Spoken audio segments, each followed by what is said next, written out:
So you might know that I thought about making this whole monthly media thing where each month I would be here and talk about the things I've watched, yada yada.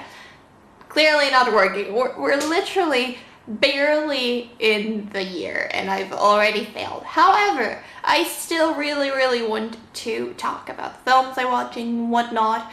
So I thought I would just catch you up doing what I've been watching like the cool kids do. So that is what I'm here for. I will try to keep it, month by month, but you'll see. So first of all, I teased this in February's monthly media because I've been making my way through the Oscar nominees, and this one particular one happened to get to me just at the very beginning of March because live, and I loved it so much that I actually watched it both in March and then in April because I'm constantly filled by the need to rewatch it because I love it so much. And I am talking, if you haven't figured it out, about Lady Bird, directed by Greta Gerwig, starring Saoirse Ronan. It's so good. I have a Letterboxd review for that one up in case you want to check it out. I think I was fairly eloquent in it and managed to scratch the surface of my love for it. So basically, Lady Bird follows the senior of this girl named Lady Bird, a name given to her by herself, which is amazing. And it's just her navigating through life, and you get these small bits and pieces of that year, and it's, that transitory period where she's not quite a kid, but she's not quite an adult, and she doesn't quite know where she fits in. And that is part of the charm of the film. The editing feels a little bit choppy, and there's not that much of a continuity between the scenes because of that, bits and pieces kind of vibe you get from it. But that's, symbolism, because you have these tiny pieces that fit together, and they're all important to her story in one way or another, and it doesn't have to be this big world-changing event to affect the course of her life and be a meaningful moment for her. And I have so much love for this film. The vibe of it is kind of like a 90s-ish, aesthetically speaking. You have these warm tones, and it's taking place in the early 2000s, I believe, so it's that borderline period. And alas, I think my favorite part about it is kind of how universal her story feels, because I feel like no matter who you are, there's one bit of her story or one theme or one feeling or one very specific moment that you can relate to, and it's so powerful, and it's just such a good film. The acting is amazing. I was, trying to compare it to the other Oscar ladies just to go for my favorite. And I thought at first it felt a little less subdued than I'm used to with Saoirse Ronan. It felt a little more over the top, I guess, which, if you think about it, is so fitting because you have Lady Bird trying to fit in these different social circles, and it's kind of Saoirse acting Lady Bird acting as whatever face she's putting on depending on the context she finds herself in, which is so intriguing and interesting and thought-provoking. And I love the dialogue. It's cringy at times in that very teenagery kind of way. Like, you have, what's his face? Timmy's character, whom I hate and I think is the perfect embodiment of who he is as a person, but alas. You have him saying stupid stuff like, oh yeah, that's hell tight, man, hell tight, which is so cringy, but still, I guess, kind of like a dumb teen thing to do. And just the moments between Lady Bird and her mother, it's just, everything is so beautiful, and I love this film so much. I love its depiction of the difference in social class, and I love that because of that it touches on mental health and dealing with mental health issues as someone who's more or less living in poverty or close enough to. It's just such a smart film, and I love it so much. So I saw it like 3 times, which is whatever. Then, I don't know why, but I ended up watching Notting Hill for the first time ever, which is like a cringy 90s rom-com about this famous actress who stumbles into a travel bookshop in London, and then the guy spills his coffee on her, and it's the most atrocious, least believable, most ridiculous thing. I don't even care about the romance was whatever, but I'm still in shock that first of all he thinks a travel bookshop, i.e. just selling travel guides, would be a good idea. Second of all, that's a big ass bookshop, and he ain't selling a thing, and homeboy not only does not sell, but he just gives books away for free, even though he's making no money, which makes no sense whatsoever. And he can pay rent for that big ass bookshop in fucking Notting Hill. This is just the plot twist of all plot twists. I honestly didn't care about anything else about that film. This is the most feeling I have regarding it.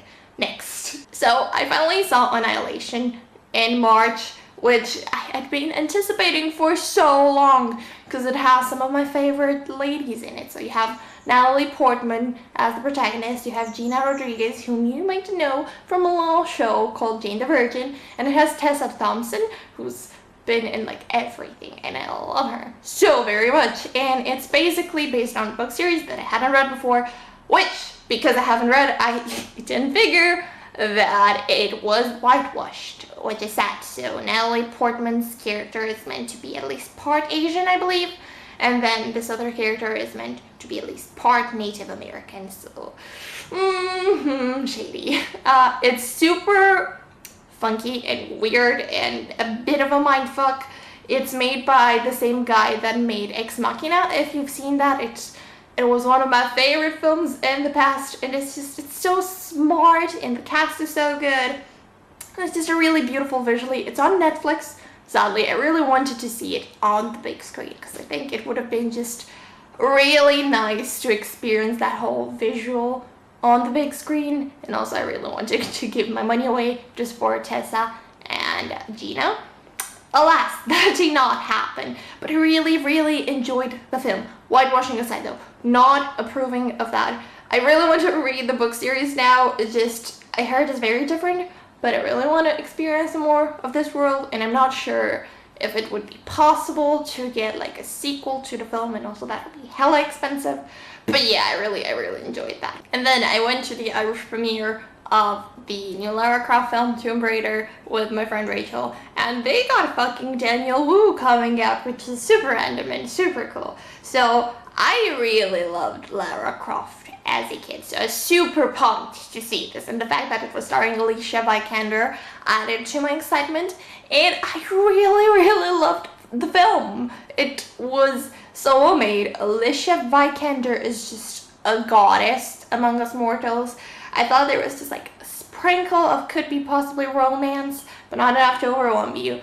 I thought that they really played with that science and magic line really well, which I really love in adventure-y type stories. I really enjoyed the storyline. I thought it was a good, really fun film, and that is that. And I also really appreciated that it didn't sexualize Lara. Her clothes were practical. There was just this one could be possibly, maybe I'm overthinking it, cleavage scene, but I might be just reaching, but it's just really solid. I saw Love, Simon 3 times. I love the book. I think Greg Berlanti is really talented as a filmmaker. I thought the film was even better than I ever could have imagined. It's like my favorite rom-com type thing to ever exist. It has amazing kind of, funny moments, but it really does the emotional side super well. It's super well acted out.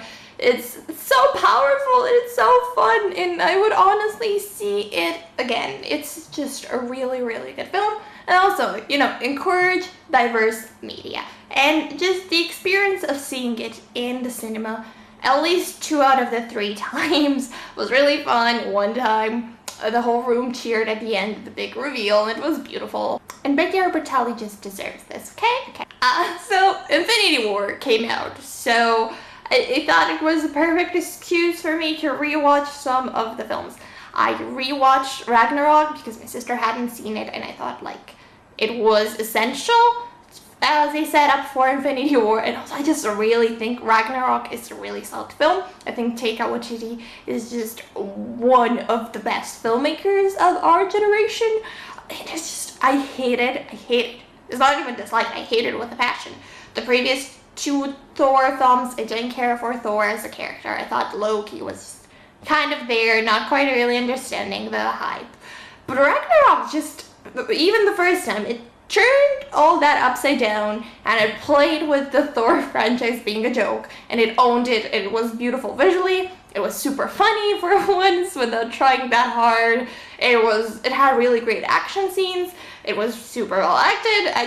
I really love Ragnarok. I tried to rewatch Winter Soldier. It's just too much pain. It was really late at night, and I kept messaging my friend being very emotional because Captain America is like my favorite, and I really thought he was gonna die in Infinity War, so everything was more painful.